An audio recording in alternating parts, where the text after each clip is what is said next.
میرے نبی پاک علیہ السلام نے فرمایا ایک بندہ گنجا تھا، کوئی شے نہیں تھی، سر پہ بال بھی نہیں تھے، رویا کرتا۔ اللہ تعالیٰ نے فرشتے کو بھیجا، تجھے کیا چاہیے؟ تو کہنے لگا بال آ جائیں اور تھوڑا مال آ جائے۔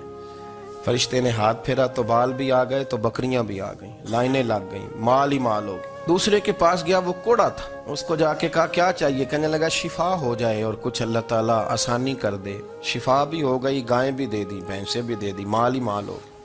پھر ایک کے پاس گیا، وہ اندھا تھا، تجھے کیا چاہیے؟ اس نے کہا آنکھیں مل جائیں اور کچھ ساتھ اللہ مال دے دے۔ اونٹ ہی اونٹ ہو گئے۔ جب بڑا نواز دیا تو پھر مالک نے امتحان لینے کا ارادہ کیا، یاری تیری سونا ہے پر آزمائشاں بھی تیریاں اگ، آزمائشاں تیریاں، صحیح کہہ رہا ہوں، آزمائشاں تیریاں، یاری تیری سونا ہے پر آزمائشاں تیریاں، اے سونا پرکھیا جامدائی پہلو نہ لگاں دے لگ۔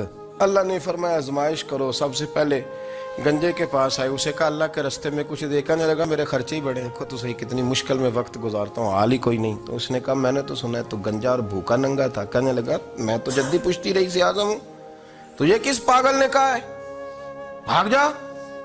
اس نے کہا اچھا جیسے تو تھا ویسے ہی ہو جائے۔ کھیت کھلیان اجڑ گئے، پھر سے گنجا ہو گیا۔ حضور علیہ السلام فرمانے لگے، پھر وہ اس کے پاس گیا جو کوڑا تھا، اسے کہا کچھ دے۔ کہنے لگا خرچے ہی بڑے، اب پوچھ لیں کسی امیر آدمی سے، کہے گا چکی کے نیچے ہاتھ ہے میرا، میرے سے زیادہ تو اب پریشان بندہ ہی کوئی نہیں، کیا بتاؤں آپ کو، اتنا ٹیکس ہے، اتنا جرمانہ ہے، فلانی شے، بڑا کچھ گنواتے ہیں لوگ۔ اس نے کہا میں نے تو سنا تو پہلے کوڑا تھا۔ اس نے کہا جا دوڑ جا، میں تو رئیس اعظم ہوں، دادا بھی پردادا بھی اور ساری نسل ہی۔ اس نے کہا اچھا جیسے تو تھا ویسے ہی ہو جائے۔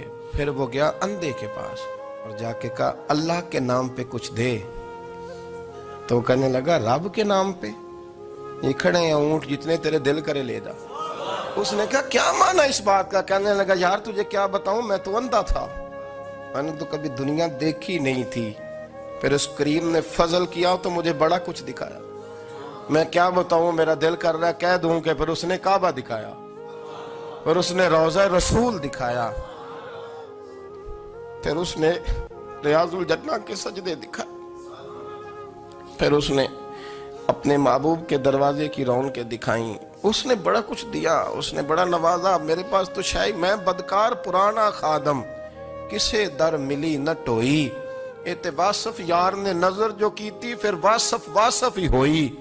یہ تو اس کا کرم ہوا۔ تو یہ وہ کہنے لگا تو اللہ کے نام پہ جان مانگ، میں وہ بھی دینے کو تیار، میرے پاس تو شے ہی کوئی نہیں تھی، مجھے تو اپنا پتہ ہے، میں تو کوئی شے نہیں تھا، کچھ نہیں تھا میرے پاس۔ یہ تو ان کا کرم ہے کہ روخ ان کا ادھر ہے۔ اور مختصر